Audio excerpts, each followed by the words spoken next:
Bonjour à toutes et tous, j'espère que vous allez bien. Je suis ravie de vous retrouver cette semaine encore une nouvelle fois pour une nouvelle émission. J'espère que vous avez passé une bonne semaine et que vous vous portez bien, le mieux possible en tout cas. On va se faire du bien aujourd'hui, on va se parler de choses positives parce que j'ai une invitée qui est une personne très solaire et très positive. Vous la connaissez très certainement, c'est Isa Sator, ex-avocate au barreau de Paris, qui va nous expliquer son parcours. Et parce qu'elle est aussi atypique, non pas parce qu'elle a choisi et elle est artiste, mais parce qu'elle a plusieurs compétences et surtout qu'elle est très, très engagée. Bonjour Isa, merci d'avoir accepté mon invitation. Bonjour Lise. Bonjour Lise, j'espère que ça va être fixe. Voilà. Alors, je disais, tu es assez atypique dans ton parcours, en tout cas dans tes choix de vie aussi. Et je t'avais dit en off un petit peu, parce qu'on se connaît quand même, hein, nous, on a la chance de se connaître en vrai, pas que via les réseaux. Et ça, c'est vraiment un bonheur pour moi. Et je voulais absolument faire une émission avec toi parce que tu as choisi un parcours de vie et tu as assumé des choix qui n'étaient pas, a priori, ceux vers lesquels tes parents, ta famille te destinaient aussi. Tu étais un petit peu un parcours assez atypique et j'aimerais que tu développes un petit peu ça. Donc, ex-avocate, qu'est-ce qui a fait que tu avais choisi ce métier-là? Alors, je suis toujours inscrite au barreau de Paris, Lise. Donc, j'estime que j'appartiens à ce tableau.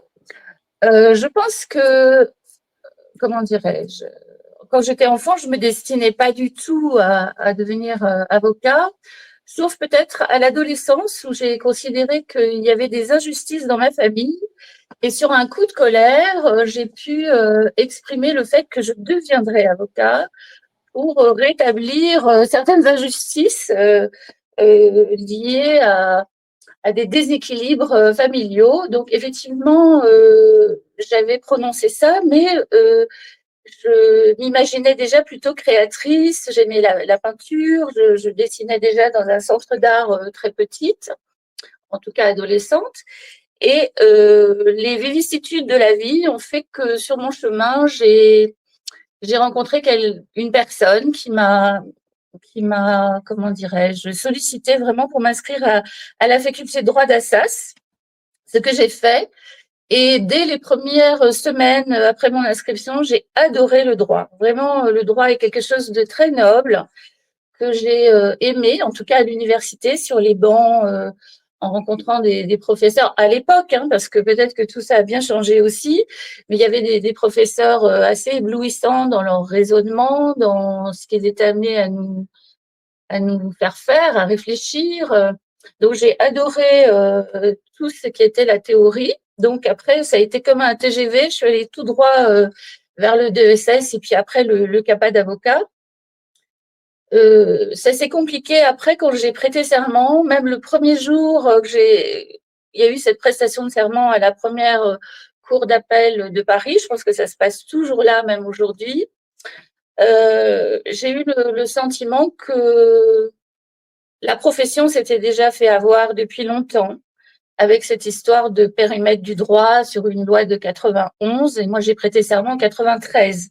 Donc, le train était déjà passé pour que les avocats vraiment prospèrent avec cette profession.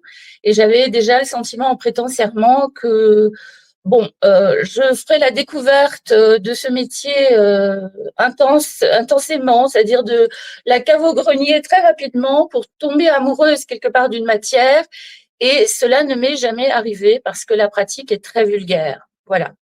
Isa, excuse-moi de te couper juste un petit peu, qu'on puisse bien te voir. Est-ce que tu peux juste te mettre, parce qu'on voit que ta tête un peu coupée, voilà, un peu, excuse-moi. Est-ce que là, Voilà, ça confirme? Oui. je vais voir, c'est Eric qui m'a. Voilà, là c'est très bien, Là, je c'est pense. bien. Ouais, ouais. Merci Isa, excuse-moi de t'avoir coupé. Je t'en prie. Et donc,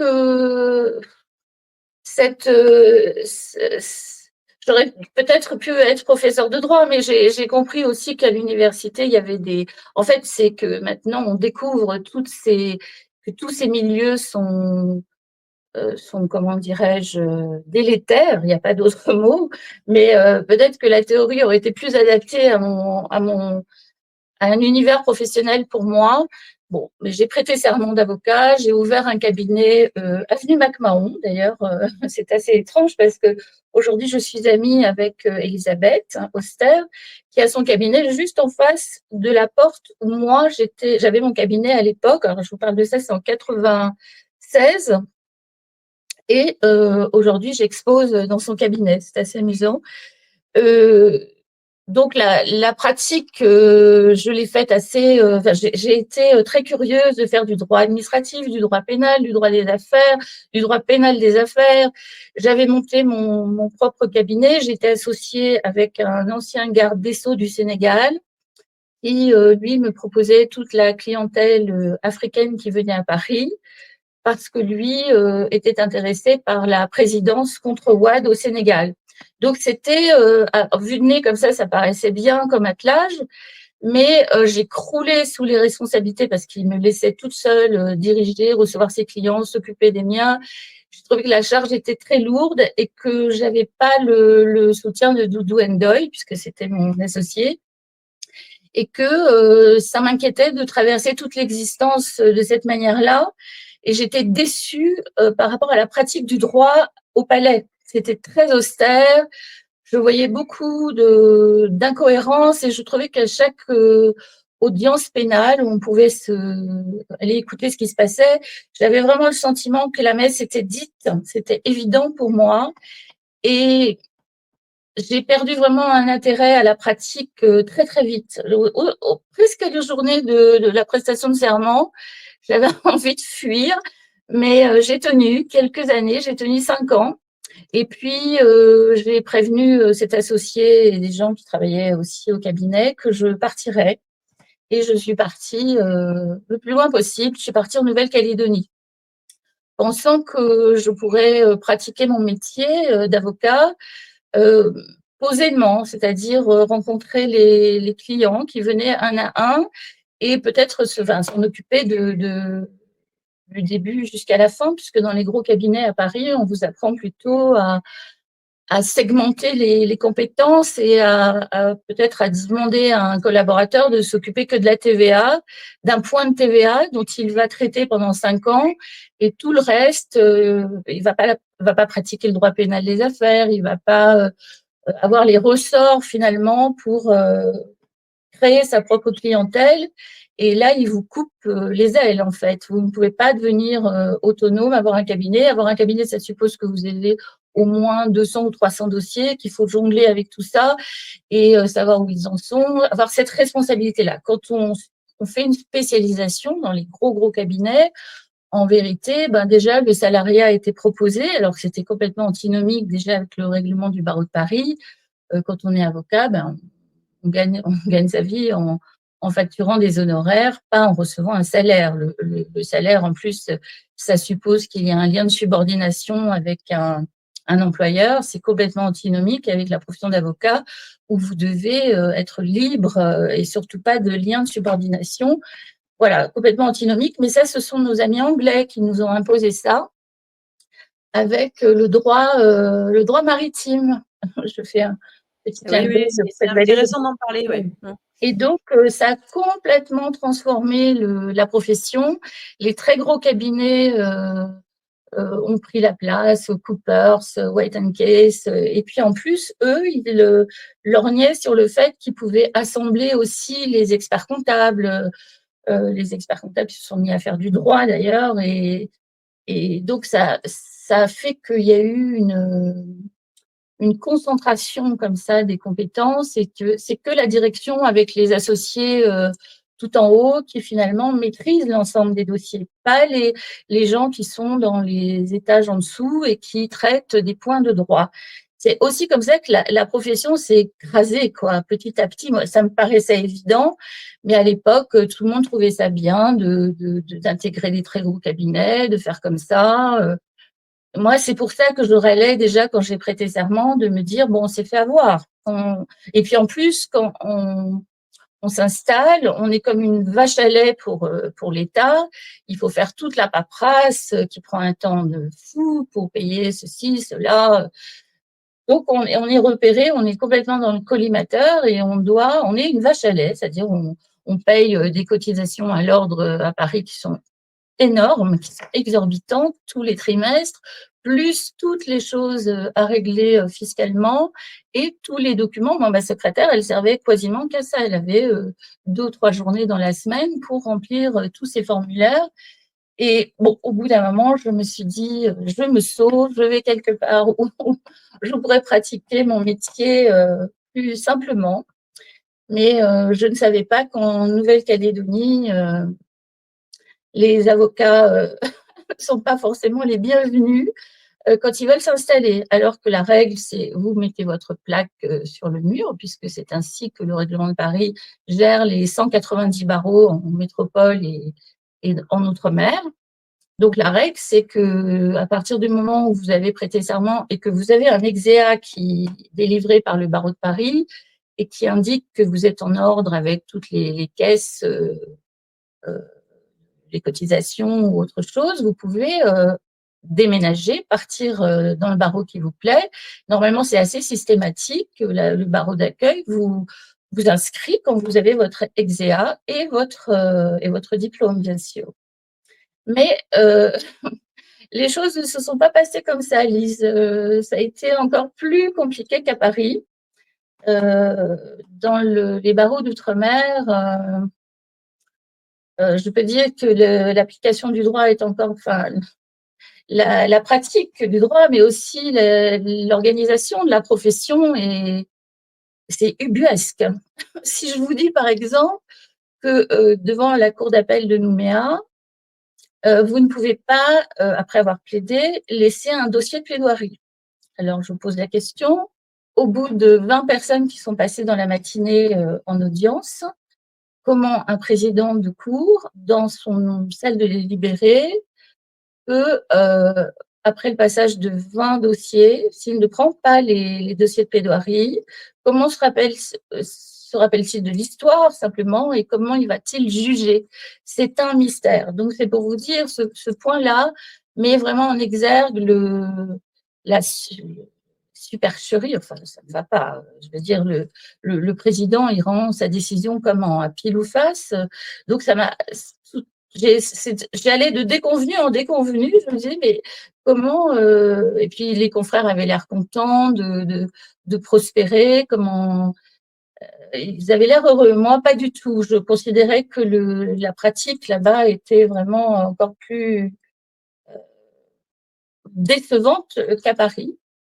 Et à force de m'opposer à ces dysfonctionnements, bon, ça attirait évidemment pas mal de clients. J'avais pas de problème de ce côté-là parce que mon premier dossier m'a permis de me faire connaître dans l'île. À peine j'étais pas encore inscrite que j'avais un dossier contre le bâtonnier qui allait s'exprimer sur mon inscription. Et je mettais donc en cause sa facturation. J'ai obtenu gain de cause devant la cour d'appel de Nouméa puisque la procédure, c'est comment dirais-je, d'introduire cette action devant le premier président de la cour d'appel, donc de Nouméa, et tous ces magistrats ne me connaissaient pas encore. Là, en une fois, tout le monde a pris connaissance de mon arrivée et surtout que j'ai obtenu cette annulation d'ordonnance de taxe qui a beaucoup fait parler et qui m'a attiré aussi beaucoup, beaucoup d'ennuis. Donc, le premier président de la Cour d'appel a estimé que j'avais raison dans le dossier de faire annuler l'ordonnance de taxe du bâtonnier qui facturait à un client qui venait de gagner un procès qui durait depuis 17 ans contre le port autonome de Nouméa. Et il se trouve que, comme il avait gagné une très importante somme d'argent, ça avait figuré dans le journal local, et les avocats qui avaient peut-être œuvré 1 heure ou étaient là tout à fait au début, il y a 17 ans, ont pas trouvé mieux que de facturer à ce monsieur un pourcentage important sur le montant qu'il venait de gagner.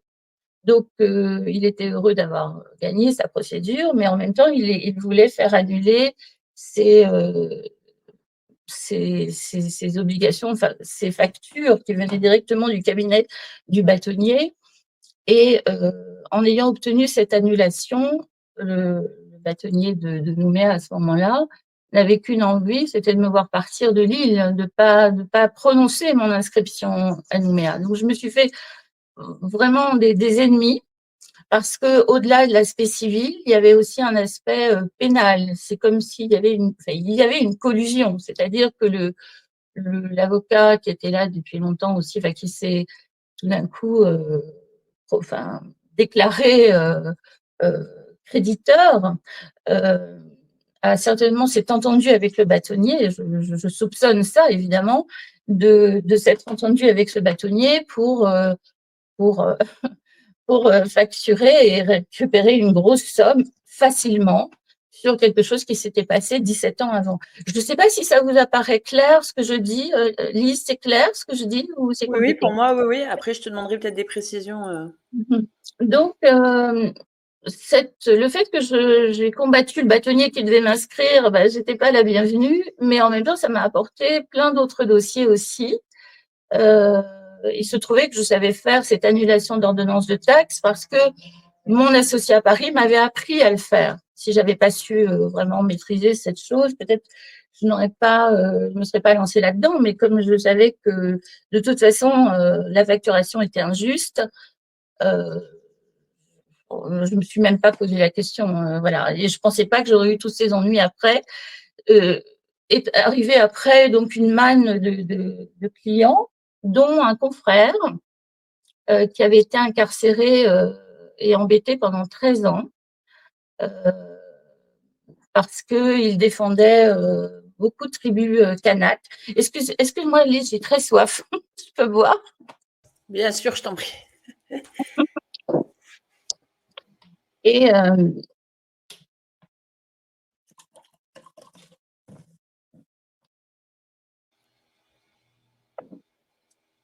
Et donc, ce monsieur vient me voir. Il avait fait le tour déjà de tous les avocats du coin qu'il avait complètement plantés. Et j'étais impressionnée par l'épaisseur des dossiers. C'était pas juste un, c'était plusieurs caisses. Et je voyais que ce monsieur était complètement abattu parce qu'il l'avait mis en prison, qu'il était vraiment désœuvré. Et on avait beaucoup insisté. La personne qui me l'avait amené, c'était la personne qui m'avait vendu son cabinet là-bas, qui avait insisté pour que j'intervienne pour lui. Et je ne voyais pas où était le problème. Je lui ai dit oui, je veux bien.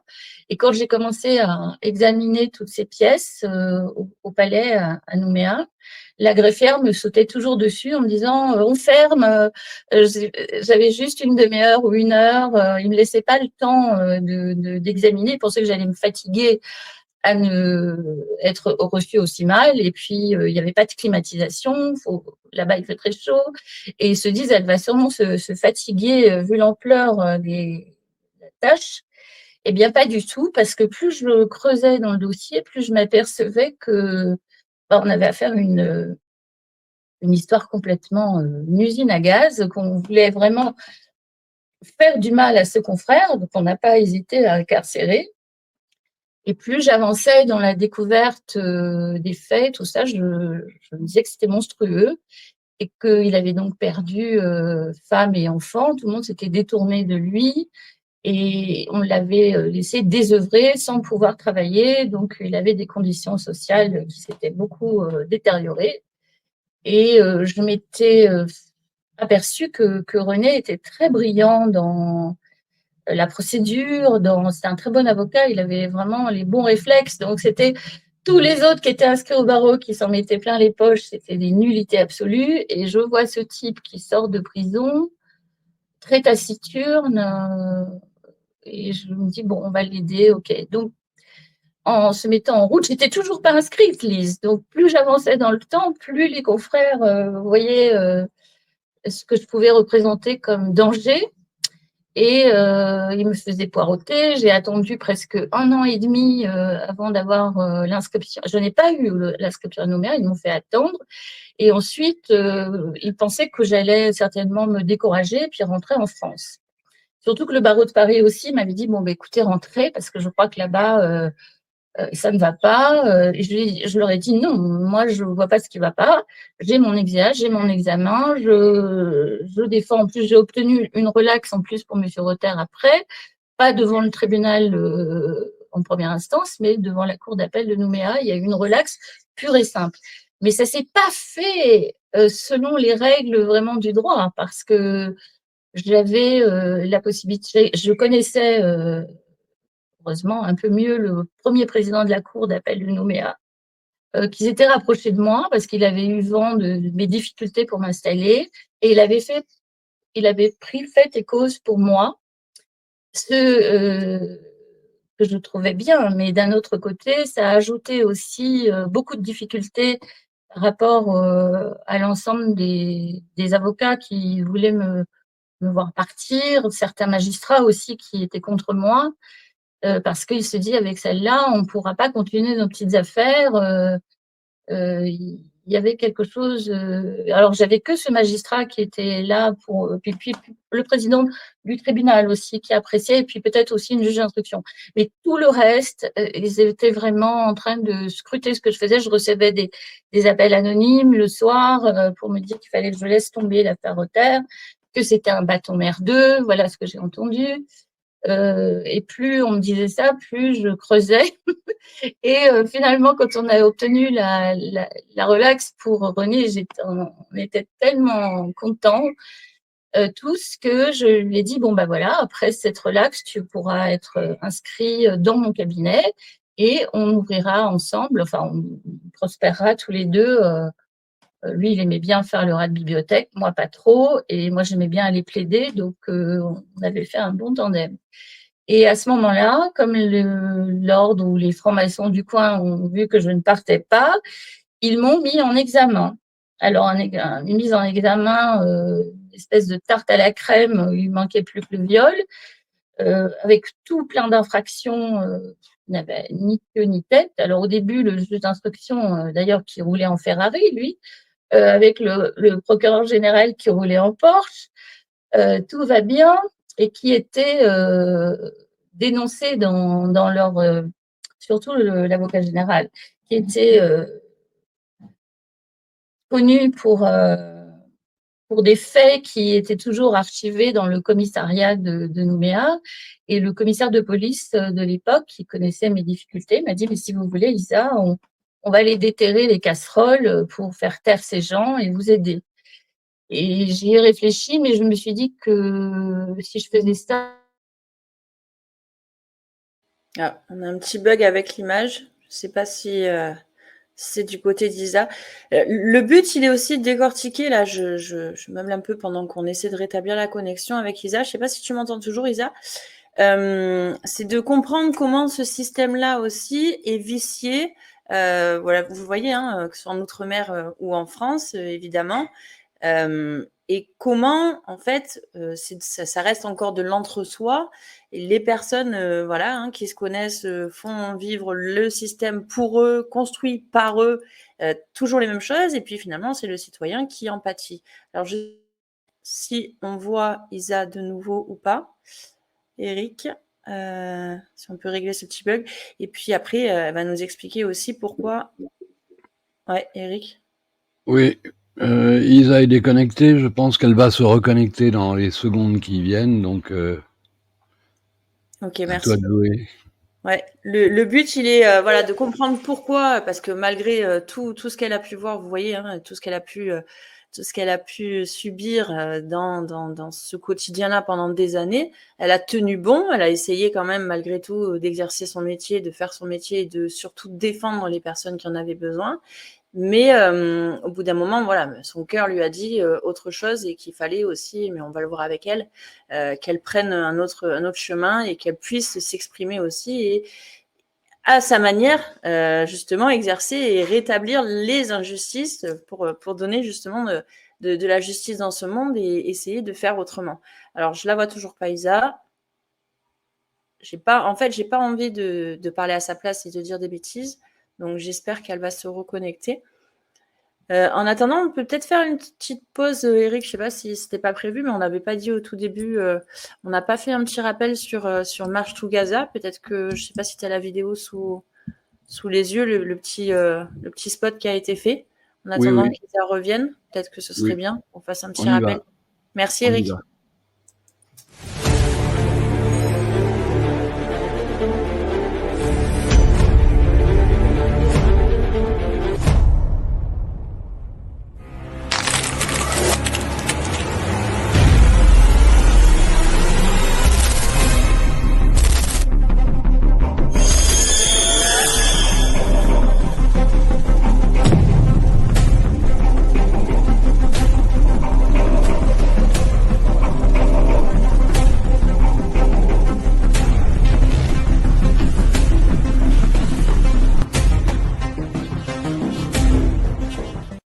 Plein enregistrement.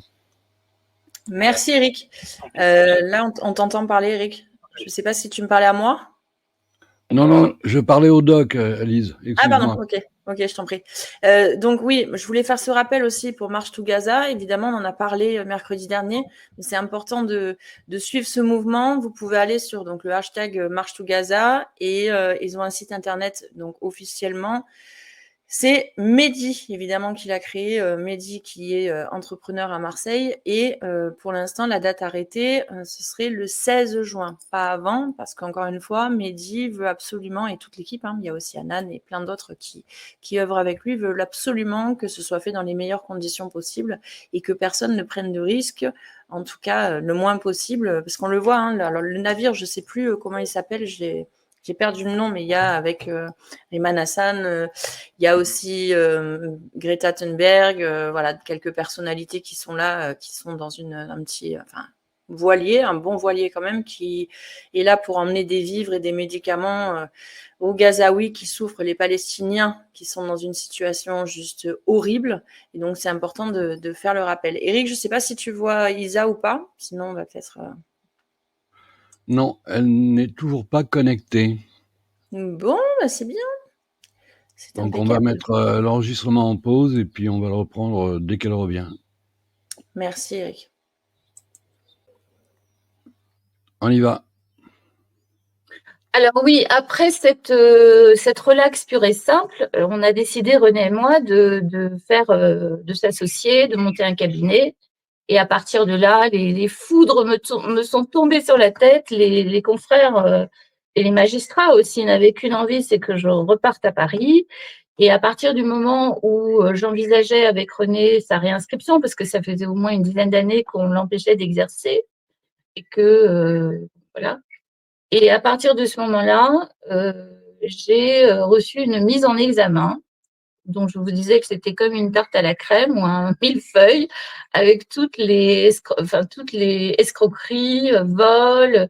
En fait, ils ont ordonné une commission rogatoire sur mes comptes bancaires et ils étaient fous furieux des montants que j'avais perçus en tant qu'honoraire. Et je répète que l'honoraire est libre quand on est avocat, surtout que j'avais fait des conventions d'honoraires avec mes clients. Et les accords que j'ai pris avec mes clients, les chèques étaient en concordance avec ces accords. Et eux ont produit une mise en examen sur le fait que alors le délit d'abus de faiblesse venait d'arriver sur le marché et il était fait pour l'histoire de Madame Bettencourt, mais ils me l'ont appliqué en Nouvelle-Calédonie. C'est-à-dire que j'aurais alors abusé de mon client dont il ne prouvait pas d'ailleurs il était faible à ce moment-là. Ils ont produit un certificat médical postérieur aux faits. Donc, c'était un certificat de complaisance. Et avec ça, je me suis retrouvée mise en examen. Alors, c'est assez hallucinant. Ça va durer 8 ans, les emmerdements, avec des brigades qui déboulent chez moi pour me menacer, en fait. Alors, vous voyez, j'aurais bien voulu avoir TVADP en 2002 ou 2000. C'était dans les années 2000, parce que absolument personne ne pouvait venir à ma rescousse là-bas. Alors, surtout pas la presse, qui avait qu'une feuille de chou, qui évidemment reprenait tout ce qu'il fallait dire auprès des frères maçons, j'imagine. Et que donc, j'étais extrêmement seule dans mon combat. Pour trouver des journalistes français qui s'intéressent à tout ce bazar, alors maintenant tout le monde s'en aperçoit, mais imaginez-vous dans les années 2000, si j'expliquais tout ça. D'ailleurs, je vais vous raconter quelque chose qui est lié aussi au fait qu'il y avait un aveuglement complet quand on parlait des dysfonctionnements de la justice. Avant que je reçoive cette mise en examen, j'avais dit à René, écoute, je vais faire un voyage en métropole et j'irai voir Madame Lebranchu, qui était ministre de la Justice à ce moment-là, et je vais lui faire part de tout ce qui ne va pas. Ce que je vous ai dit tout à l'heure, le fait qu'il n'y ait pas de dossier de plaidoirie en appel, que les juges sont là pendant 17 ans. Qu'est-ce que c'est ce bazar? Normalement, c'est 3 ans. Et après, on vous invite à changer parce que sinon, ça crée des inimitiés, comme je disais tout à l'heure. Moi, par exemple, tout le personnel qui était à mon cabinet ont déposé des plaintes poussées par les autres et tout le monde a gagné. C'est-à-dire que ce soit la femme de ménage, le cuisinier, la secrétaire, voilà, tout le monde y allait. Noëlla, pourtant, ma secrétaire m'aimait beaucoup, mais les policiers sont venus plusieurs fois, 3-4 fois, la solliciter pour déposer plainte contre moi. Et finalement, tout ça s'est fait. Ensuite, quand ça passe au tribunal, c'est comme une moulinette un hachoir à viande, vous perdez systématiquement. L'avocat général qui est là depuis 17 ans, il est comme un roitelet et vous en prenez plein la figure. C'est-à-dire que vous perdez toutes vos procédures. Donc, je vais à Paris voir Madame Lebranchu qui m'a reçue place Vendôme et je lui explique tout ça. Et René m'avait dit, de toute façon, Isa, ça servira à rien, mais je ne voulais pas rentrer dans ce défaitisme et je voulais quand même signaler tout ça. Effectivement, il y a peut-être 5-6 magistrats qui sont venus jusqu'à Nouméa. Et comme d'habitude, ils les prennent, ils leur font visiter les îles qui sont magnifiques, Ouvéa, Marais, l'île des Pins. Et puis ensuite, ils font un rapport en disant qu'il n'y a pas de dysfonctionnement et que c'est moi qui ai été folle et que mon témoignage était fondé sur rien. Donc, ça fonctionnait toujours comme ça. Donc, la mise en examen est arrivée. Ça a duré, oui, 8 ans. Donc, normalement, pour cette longueur est absolument anormale. Il pensait, bon, une fois que je suis mise en examen là-bas, je ne peux plus partir. Il faut que je me défende. Et je ne trouvais aucun confrère, évidemment, sur place qui voulait me représenter. Absolument aucun. Je suis allée souvent devant le juge d'instruction seule, ce qui est une erreur de procédure. On peut évoquer la nullité à ce moment-là. Et tous les actes conséquents sont nuls. Mais je me suis retrouvée seule devant un juge d'instruction qui avait un dossier. Ils avaient compilé, ils avaient recherché des tas de témoignages de gens qui, je ne sais pas comment ils ont obtenu ça, mais ils se sont plaints des honoraires, alors que l'honoraire est libre, encore une fois. Et ils m'ont attaqué là-dessus en estimant que j'avais escroqué ou abusé. Et d'ailleurs, le tribunal d'instance, ils étaient très embêtés parce qu'ils ne savaient pas comment fonder leur condamnation. Un coup, c'était vol, un coup, c'était escroqué, enfin, ils ne savaient pas trop. Je me suis retrouvée avec une condamnation et j'ai donc fait appel devant la cour d'appel de Nouméa. Tout ça finalement en fermant mon cabinet. Mais il se trouve que dans ma vie personnelle, j'ai eu la possibilité de me marier et j'ai accepté ce mariage parce que ça m'a évité en fait d'aller en prison. Ça m'a évité la mise, oui, c'est ça, ça m'a évité d'aller à la maison d'arrêt parce que c'était ça qui était prévu. En vérité, c'est que on voulait bien me rendre la monnaie de ma pièce et me faire peut-être 4 mois, voire un mandat d'arrêt, c'est 4 mois, ça peut être vite dépassé, donc 8 mois dans une maison d'arrêt à Nouméa. J'avais vraiment pas du tout envie de vivre ça, et on peut le comprendre. Surtout que à l'époque, oui, je me suis sentie extrêmement isolée. Les gens ne pouvaient pas.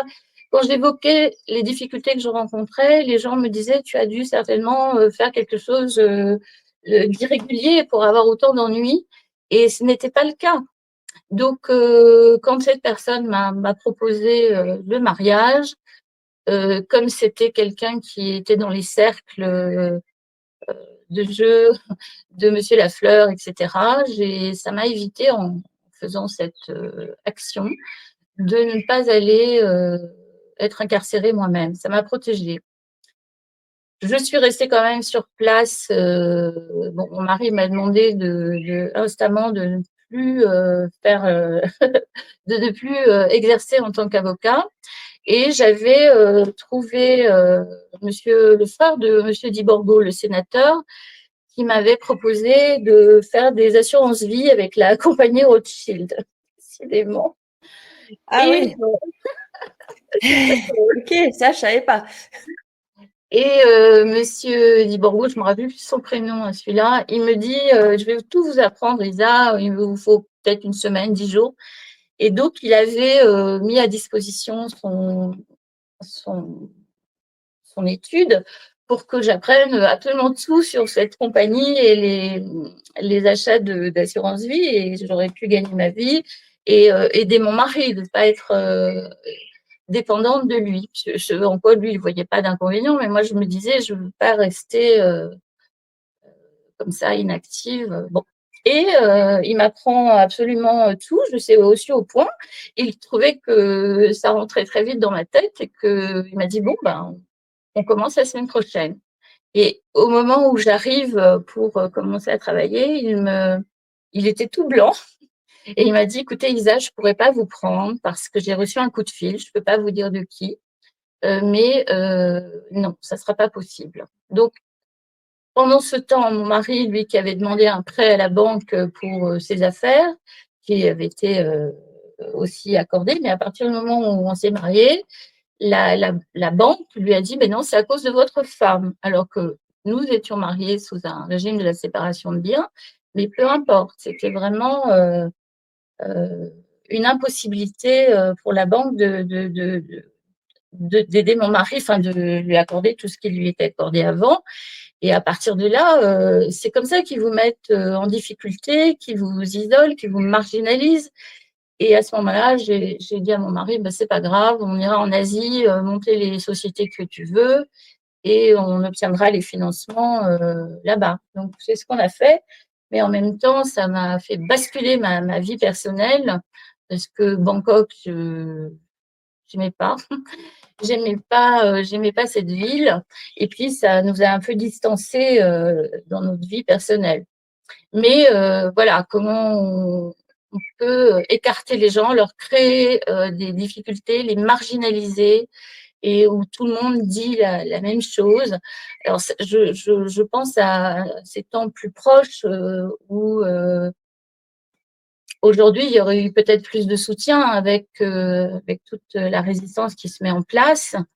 Mais vraiment, j'ai essuyé les plâtres, moi, en tant qu'avocat. Je ne pensais pas qu'on m'aurait réservé un si mauvais accueil et que les confrères étaient aussi lâches et mauvais, parce c'est un barreau extrêmement médiocre et tous les éléments brillants, on les écarte, ils ne sont pas les bienvenus. Vous pouvez avoir 2 ou 3 appuis, mais toute la majorité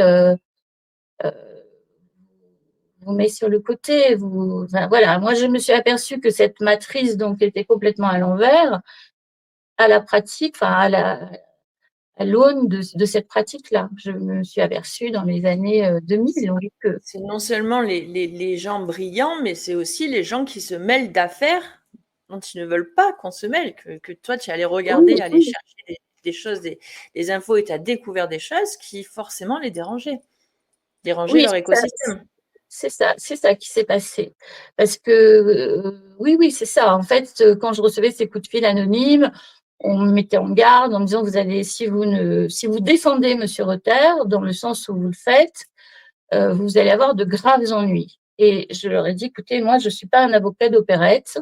Vous ne me faites pas peur. Je n'ai pas donc suivi et j'ai raccroché. Bon, je voyais pas pourquoi on me menaçait comme ça. Après, c'était la police qui me menaçait. Je faisais de la plongée sous-marine là-bas et les gars de la police venaient aussi dans le club où j'allais. Et sur le bateau, alors qu'on va plonger, on parle d'autre chose. Non, eux, ils ramenaient leurs fraises en me disant, tu sais, Lisa, en plus, ils me tutoyaient. On a les menottes.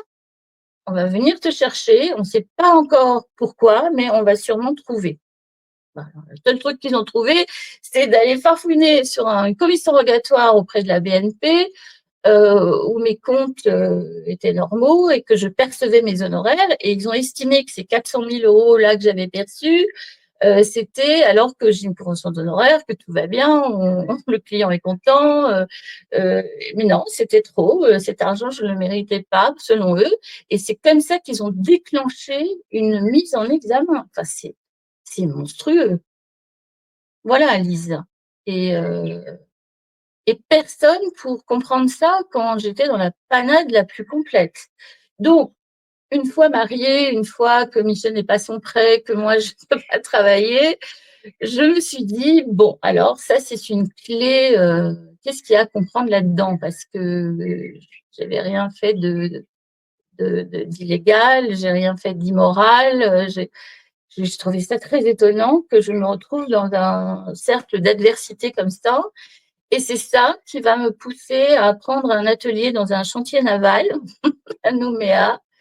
Et le propriétaire du chantier m'a dit, bon, écoute Lisa, je suis très contente de t'accueillir si tu veux faire de la peinture, mais surtout, tu ne disturbes pas mes ouvriers.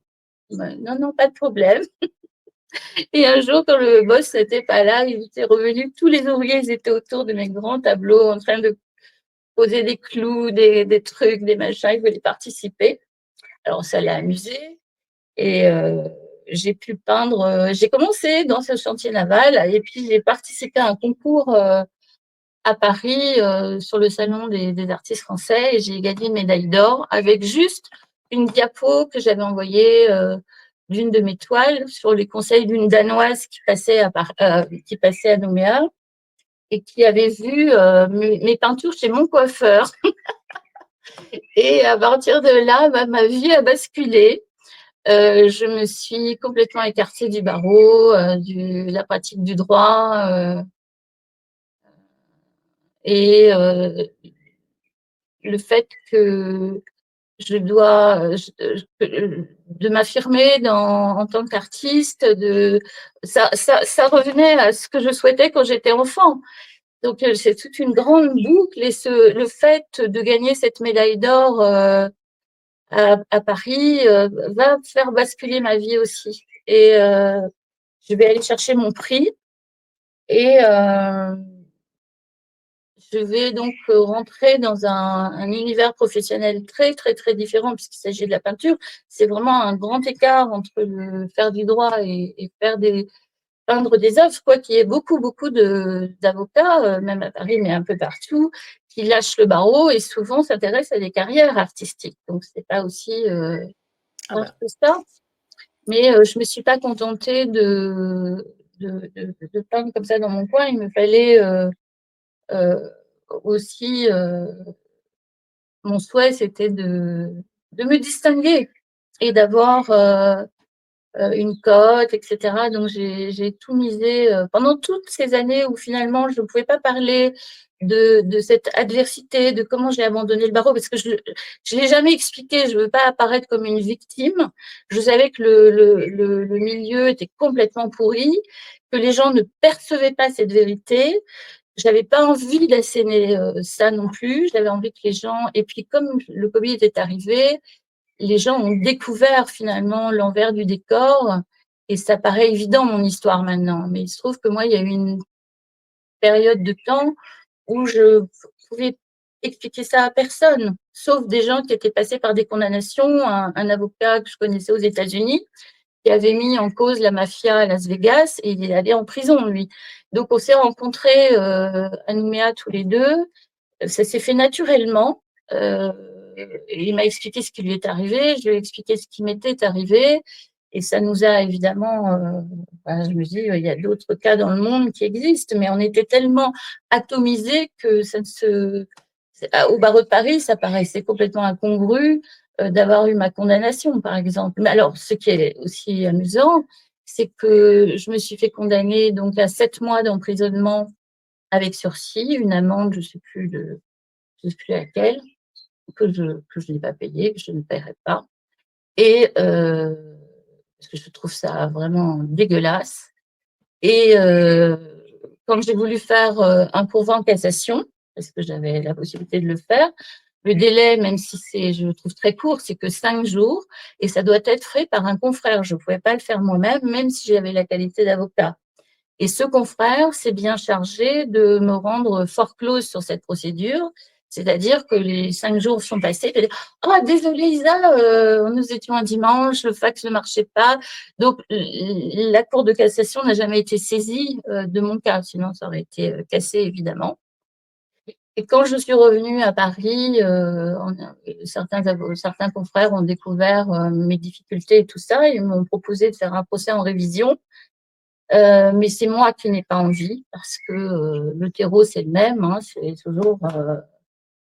J'ai pas envie de me replonger là-dedans. Je trouve ça tellement inique, tellement dégueulasse que non, le procès en révision. De toute façon, je n'ai pas de condamnation ordinale. J'ai une condamnation euh, de droit commun, mais pas de, pas de condamnation ordinale de mon ordre à Paris. C'est-à-dire, j'aurais pu avoir une suspension, j'aurais pu avoir une interdiction, j'aurais pu avoir une non-attestation paternelle. Rien de tout ça. Juste, voilà, un truc complètement dingue, parce que quand on a 7 mois d'emprisonnement avec sursis en tant qu'avocat, on se doute bien que l'ordre derrière va prononcer une sanction ordinale. Ce qui n'est pas mon cas. Donc, tout ça montre les dysfonctionnements, le côté ubuesque des situations que les gens qui ne connaissent pas les mécanismes de droit, de la procédure, ne peuvent pas comprendre, sauf à prendre un peu de temps, comme on fait là, pour l'expliquer. Et puis maintenant, comme on est dans une période où on dévoile beaucoup de choses, je trouvais intéressant peut-être d'en parler un petit peu plus, Lise, mais c'est pas quelque chose que je fais facilement, mais je trouve que avec le contexte actuel, c'est intéressant d'éclairer les auditeurs sur ces manières de procéder qui existent donc depuis longtemps et que certainement je ne suis pas la seule.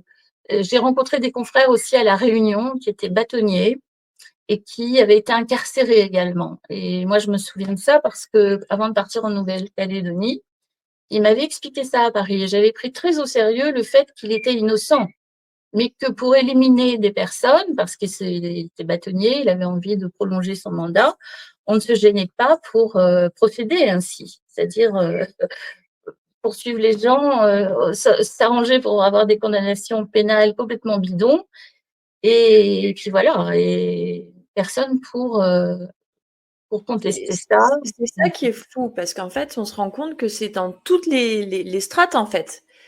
Comme tu le disais, alors il y a très très peu de personnes qui ont pris ta défense, pour autant, n'ont pas forcément agi, qui étaient plutôt de ton côté, mais qui n'ont pas osé, qui n'ont pas eu le courage Oui, de... même Jacques Lafleur, il m'aimait bien, Jacques Lafleur. Il m'a dit, mais Lisa, vous êtes une femme que je veux absolument rencontrer. On s'est côtoyés, il était amical avec moi. Bon, moi, je me méfiais de ce type parce que je sais tous les trucs tordus qu'il faisait sur l'île. C'était la 7e fortune de France, Jacques Lafleur, donc n'est pas de par hasard. Et il était très ami avec Jacques Chirac. Quand il venait sur l'île, ils étaient ensemble. Et là, Jacques Lafleur, il m'a dit, écoutez, Isa, vous êtes vous allez trop loin, vous êtes complètement en opposition avec l'avocat général, je déjeune avec lui toutes les semaines, je ne peux plus rien faire pour vous, Isa.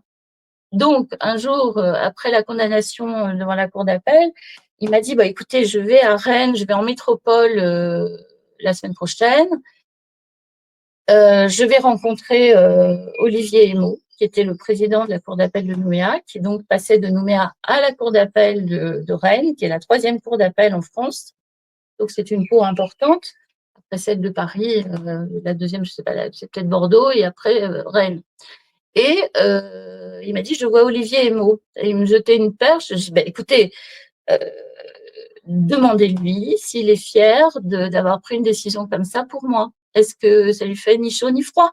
Est-ce que il se rend compte des conséquences que ça peut avoir sur la carrière de quelqu'un? Et quand Jacques Lafleur est revenu, il m'a dit, Isa, nous étions près du Parlement de Bretagne, donc je vois très bien où c'est. Ils allaient déjeuner. Et là, à ce moment-là, il a osé lui poser la question, mais on sentait qu'il était aux ordres, alors que c'est quand même Jacques Lafleur. Et il était gêné de lui poser la question, mais il lui a posé, il a dit, il a évoqué juste mon nom de famille. L'autre, il a fait cesser la conversation immédiatement pour ne pas avoir à se justifier. Et Jacques Lafleur m'a rapporté ça. Donc, je me dis, vraiment, il y a un cornaquage en hauteur. J'avais pas encore, bon, maintenant j'ai le pulse dans ma tête, mais à l'époque, je me dis, mais qui c'est qui tire les ficelles? Qui c'est qui. C'était un mystère. Bon, maintenant, c'est très clair. Voilà. Et à Paris, si demain je veux exercer au barreau de Paris, je peux, demain matin, puisque je n'ai pas de, j'ai pas de condamnation ordinale, Lise. Mais alors, je suis dégoûtée par. Je ne veux pas, sous cette forme-là, faire du droit, ça c'est évident. Je ne veux pas avoir une robe, je ne veux pas qu'on m'appelle maître, j'en ai rien à faire. Pour moi, tout ça, c'est bidonné, c'est pas sérieux. Et pourtant, il y a de très bons avocats, mais encore. Mais vous rentrez dans un couloir d'abattage de crocodile. Vous ne pouvez plus faire marche arrière une fois que vous êtes là-dedans. Donc, il y a d'autres façons de faire du droit, je pense, c'est peut-être de prendre la défense d'intérêts de certaines personnes, mais faut que ça soit révisé, tout ça. Ça ne va pas du tout. Voilà. Merci en tout cas, Isa. Merci pour ta confiance et merci d'avoir confié tout ça, de nous avoir confié tout ça. C'est important, tu le disais, particulièrement en ces temps où il y a plein de révélations qui se font. Et je dis souvent, les émissions, je les fais pas pour convaincre ou essayer c'est juste éveiller les personnes et qu'elles puissent mettre les pièces du même puzzle ensemble en fait et comprendre le monde dans lequel nous vivons. Et ce système-là, encore une fois, je le dis souvent, mais c'est politique aussi. Le droit fait partie de ce système-là aussi, qui est fait par eux, les plus grands, ceux qui dirigent, pas ceux qu'on voit, généralement, ceux qui tirent les ficelles plus haut, notamment la franc-maçonnerie, mais pas que. Et ce système est fait par eux, pour eux, et dans ce système-là, de toute façon, nous, pauvres citoyens, nous ne pouvons pas faire grand-chose. Ah oui, non, on est carrément impuissant. Il va y avoir une solution. Il y aura un moment où cette muraille, on finira par la percer. Mais pour ça, il fallait la conscience des gens. Si on est tout seul, atomisé dans son coin et qu'on raconte son histoire, personne ne va vous croire. On va dire, bon, celle-là, elle est tordue, elle a bien dû faire quelque chose. Mais si on est plusieurs à expliquer tout ça, moi, je trouve que les confrères du barreau de Paris, mais même des 180 barreaux en métropole, enfin, un peu partout en France, ils se sont pas beaucoup exprimés sur les dysfonctionnements. Les médecins ont été plus sollicités et mis en avant parce que avec l'histoire de la pandémie, les médecins, l'ordre, tout ça ont été beaucoup plus sollicités à confronter, à expliquer la vérité quelque part, alors que les avocats, ils sont toujours encore dans leur quant à soi, très protégés par un barreau feutré. Et il se passe plein de choses, Lise, actuellement. Personne n'en parle. il y a le prochain bâtonnier qui va arriver, qui est arrivé en catimini, qui est de la famille Gates, parce qu'il y a un cabinet Gates à Paris. Le père de Bill Gates était avocat, Lise. Et là, ils vont mettre en œuvre, par le truchement de ce cabinet Gates, beaucoup de politique, oui, de la politique et aussi des notions de loi, les lois Noachik, par exemple. C'est très grave. Là, il y a une mainmise très importante sur tous ces aspects-là, mais les gens roupillent, ils sont pas au courant, ils sont pas conscients.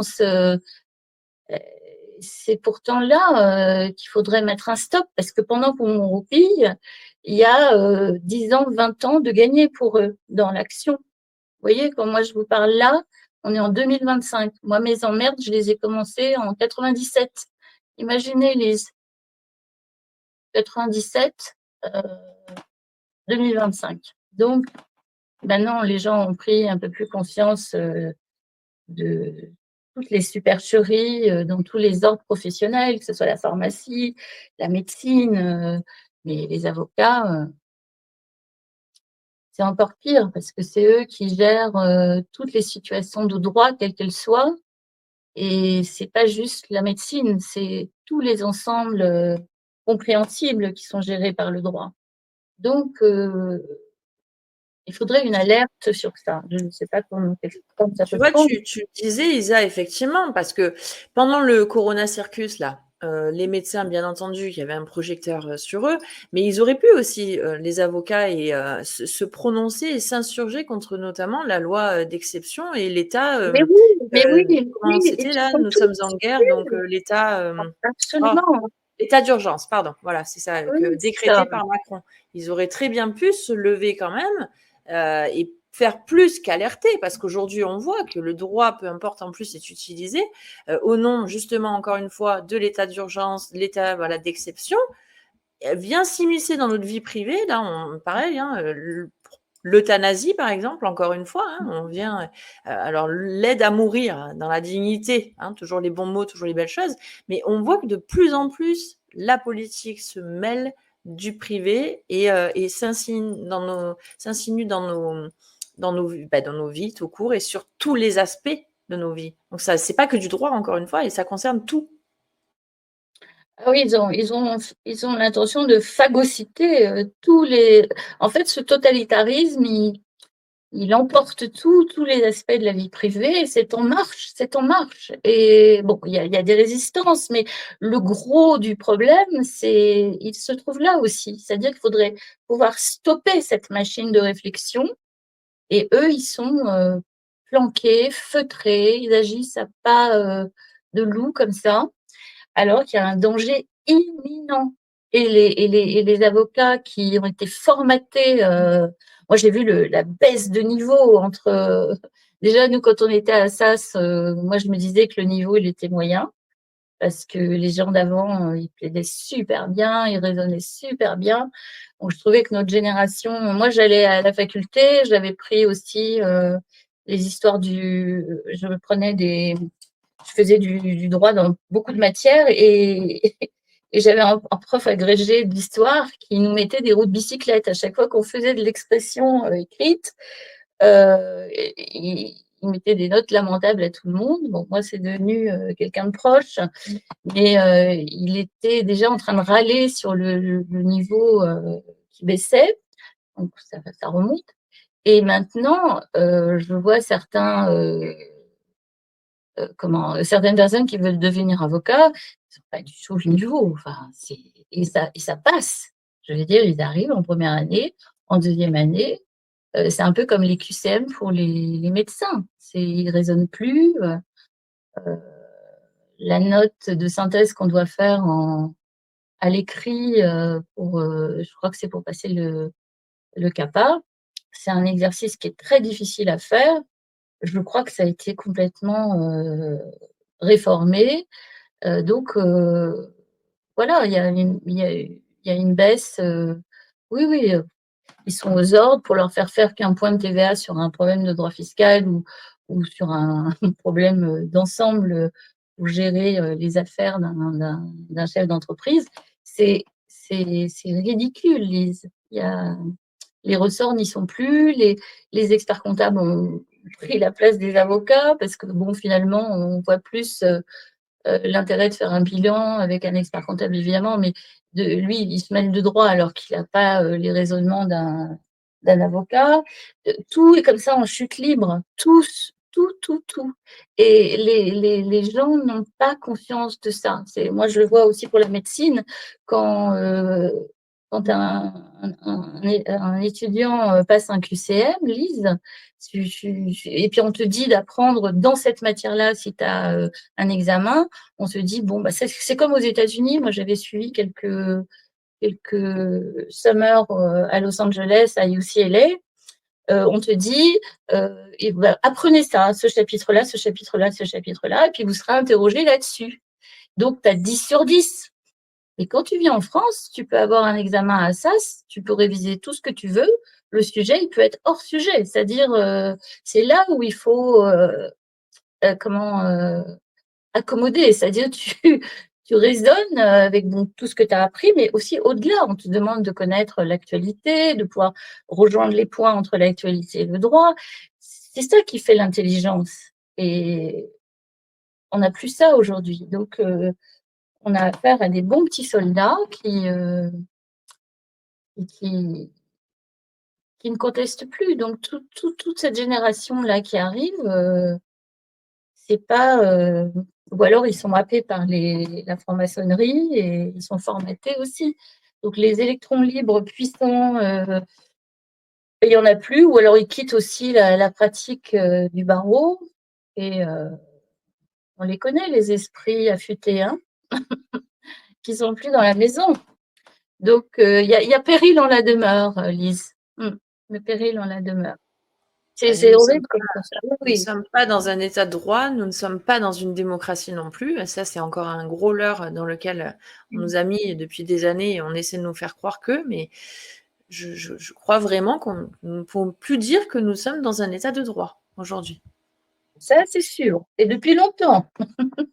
C'est bien de le dire, mais ça fait tellement longtemps que cette masse nous tombe dessus et qu'on a eu un mal de chien à faire cette conclusion, ce constat, et c'est comme ça qu'il l'emporte. Le droit est encore assassiné aujourd'hui, avec ce que je viens de vous dire tout à l'heure, Lise, c'est que le danger, il est là. Qui est informé de ça? Qui savait que le bâtonnier, l'année passée, quand il a fait son ouverture, a convoqué le rabbin de Paris pour faire sa conférence sur les lois noachiques. Qu'est-ce que ça vient foutre là, Lise? Qu'est-ce que ça vient faire dans une conférence de droit donnée auprès du barreau de Paris? Qu'est-ce que c'est que ce mélange des genres? Et personne n'est informé, tout le monde trouve ça normal. Donc le lessivage, il est là, Lise, il est là le danger. Je sais pas, est-ce que vous comprenez ce que je dis? Ah, bah, très très bien, et on le dénonce suffisamment, notamment sur cette chaîne, dans mes émissions aussi. Bah, je comprends parfaitement, bien sûr. Moi, personnellement, je trouve ça très grave. Je me dis, ça y est, et les gens ça les alerte pas. Donc, Et parce que tu le disais à juste titre, les gens ne savent pas. Ça ne passe pas dans les médias mainstream. Les gens ne s'intéressent pas aussi, hein. Il faut dire qu'il y a quand même une paresse intellectuelle globale, comme tu disais, hein, qui voilà, les gens roupillent, ne font pas l'effort d'aller chercher les informations. Il y a aussi tout ce matraquage quand les personnes comme toi osent parler, ils dénoncent des choses. Bah, tu es complotiste, tu es d'extrême droite, tu es antisémite, tu toujours ces trucs-là, en fait. Donc c'est tellement bien rodé. il ne faut pas avoir peur. Quand tu es avocat, tu n'as pas peur, hein, sinon il ne faut pas faire ce métier. Ou alors tu le fais pour des mauvaises raisons. Mais oui. pour moi, le droit, c'est associé à la noblesse. C'est associé à cette noblesse d'esprit. Je fais la différence entre l'esprit du droit et la pratique du droit.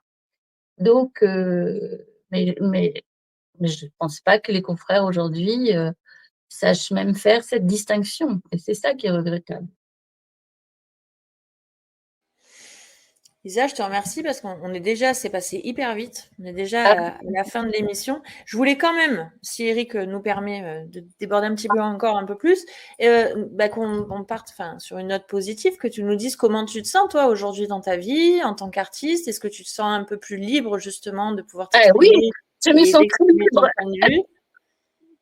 Oui, Lise, je me sens libre. C'est-à-dire que je ne savais pas qu'un ordre professionnel est pris entre le marteau et l'enclume. C'est-à-dire que moi, je pensais qu'un ordre, ça représentait vraiment les intérêts d'une profession, qu'on pouvait se protéger avec l'ordre. Ben, pas du tout. Ils sont là pour te porter des coups, mais des coups violents, des coups difficiles, des coups pour te stopper. Si d'aventure, tu ne joues pas leur musique. Donc, quand tu es peintre, ben, tu es tranquille. Il n'y a personne qui va me taper dessus pour me dire de mettre du rouge ou du vert. Et puis, je peux aussi faire passer des messages. Bon, c'est compliqué. Être avocat, c'est très dur. C'est un métier d'homme. C'est pas vraiment un métier de femme, je trouve. Mais être peintre, eh ben, c'est encore plus difficile. Mais on est plus libre. C'est-à-dire qu'on n'a pas cette... alors, pour être libre, il faut être très responsable. Il ne faut pas avoir peur. Il ne faut pas avoir envie d'être cornaqué. Il ne faut pas... c'est un truc où tu te précipites, où tu es au bord d'un précipice tout le temps. Tu sais jamais si les ailes vont se déployer ou si tu vas t'écraser au sol. C'est ça le courage. Donc, il faut être très courageux. Et c'est vrai que c'est peut-être pas la qualité la mieux partagée au monde. Est-ce que j'ai répondu? Est-ce que j'ai répondu? Oui. Je te remercie. Oui, oui. Mais oui, oui. Oui, je me sens libre. Oui. Et puis, je suis contente d'avoir tracé. Je me suis pas contentée de m'écrouler une fois que la pratique du droit, je pouvais plus vraiment la faire. Bon, à Paris, j'aurais pu, mais déjà, j'étais embarquée dans une autre dimension professionnelle et j'ai goûté à cette liberté et je me suis dit, bon, je vais faire avec ça, parce que ça me plaît et je suis contente d'avoir tracé un sillon tout à fait particulier parce que ma peinture, elle me ressemble, bien sûr, mais parce qu'on n'en a pas beaucoup parlé, Lise, mais il y a dans ce parcours-là de peintre toute ma force que je n'ai pas que j'ai pas pu mettre dans l'exercice de la profession d'avocat, ça c'est sûr. Mais j'ai pas envie d'y retourner pour autant. Je préfère créer mes séries. L'art, de toute façon, pour moi, c'est supérieur à la politique. L'art, c'est quelque chose encore l'étage du dessus. C'est bien pour ça que le milieu de l'art est encore cornaqué par tous ces mondialistes. C'est eux qui font les prix, c'est eux qui font les ports francs en Suisse, qui sont attachés aux banques suisses. C'est eux-mêmes qui font les artistes? Oui, c'est eux qui font les artistes. Un vrai artiste, c'est quelqu'un qui va faire sans eux, c'est-à-dire pas accepter cet argent où tu vas faire partie d'une écurie Pinot, une écurie je ne sais quoi, Arnaud, parce que c'est les deux écuries ici. Donc, parce qu'ils vont avoir une manne financière importante et ils n'auront pas à se soucier du lendemain, enfin, jusqu'à ce que ça s'arrête.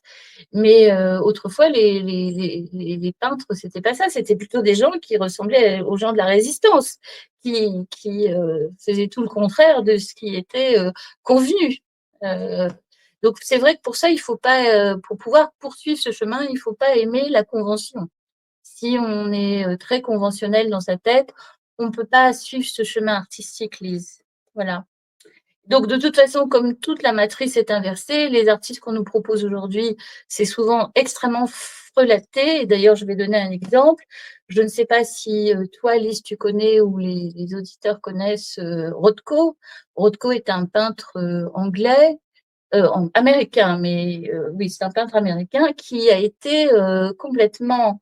C'est un peu comme James Kuhn ou Stromboli, ce sont des gens qui sont financés par la CIA. C'est-à-dire que leur cote, d'entrée de jeu, ils vont mettre, je sais pas, 100 millions ou je sais pas, des sommes astronomiques pour lancer la peinture de ces personnes-là, qui vont être accessibles à des sociétés anonymes ou des collectionneurs privés qui vont finalement blanchir l'argent, parce que ça permet une espèce de lessiveuse à un très haut niveau où ces œuvres vont finir donc dans des ports francs en Suisse, qui permettent des échanges d'actifs ou des flux d'argent. Et la valeur n'a plus aucune importance. C'est-à-dire que la toile, tu peux mettre une crotte de chien dans une cage à oiseaux, ça va être le prix des échanges internationaux. Voilà. Et je ne sais pas si les gens sont bien informés aussi de cet aspect-là. C'est-à-dire que plus je monte un étage, plus je m'aperçois que c'est encore pire au-dessus. Et donc, l'art n'a plus rien à voir avec la beauté, le bon, le beau, ce qui fait du bien à l'esprit, à l'âme. C'est une invitation à la finance. D'ailleurs, Jeff Koons, c'était un trader aussi avant de faire ses chiens en ballon et tout ça. Je ne sais pas si tu le savais, Lise, mais non. Voilà, c'est des gens qui viennent de la finance new-yorkaise. Donc, c'est un foutage de gueule en règle.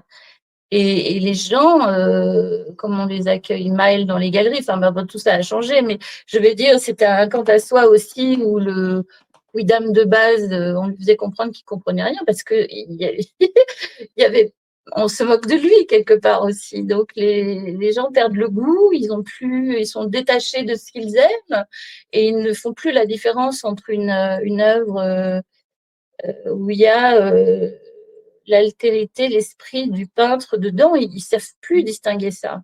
Et ils font comme tout le monde, ils achètent les mêmes œuvres, comme des toutous, comme ce qui se passe avec les endormis d'aujourd'hui ou la résistance. Enfin, voilà. Donc, il faut rééduquer aussi les gens à saisir toutes ces notions et tous ces univers. C'est un bon mot de la fin. Rééduquer les gens aussi à tout ça et continuer de faire de ce genre d'émission aussi, de dénoncer, d'expliquer tout simplement aussi. Et je trouve ça intéressant. Moi, c'est ce que j'aime en tout cas dans mon émission, c'est de pouvoir faire intervenir des personnes comme toi qui racontent de l'intérieur ce qu'elles ont vécu. C'est pas. Tu m'entends plus? Ah, je disais juste que là, tu m'entends? Ah, je sais pas si Eric Je m'entend. t'entends plus, Lise. Pourtant, j'ai bien mon micro ouvert. Bon, je disais, ce qui est important, c'est de pouvoir aussi faire témoigner des personnes qui ont vécu et qui vivent de l'intérieur des expériences comme la tienne. Parce que des fois, c'est difficile de faire Lise, conscience. je t'entends plus. Je ne sais pas si Eric, toi, tu m'entends. En tout cas, on va... Je t'entends, Lise. On va conclure. Bon. Ouais, on va conclure, Isa. Je t'envoie un message. Merci Isa d'avoir été là en tout cas. Merci pour ton témoignage. Et puis tu reviens évidemment sur notre émission quand tu le souhaites. Voilà, je ne peux pas être plus claire. C'était hyper intéressant. Et puis merci à toutes et tous d'avoir été là. Je vous souhaite une belle fin de semaine. Je vous dis à la semaine prochaine. Prenez soin de vous. Prenez soin de vos proches. Ciao, ciao.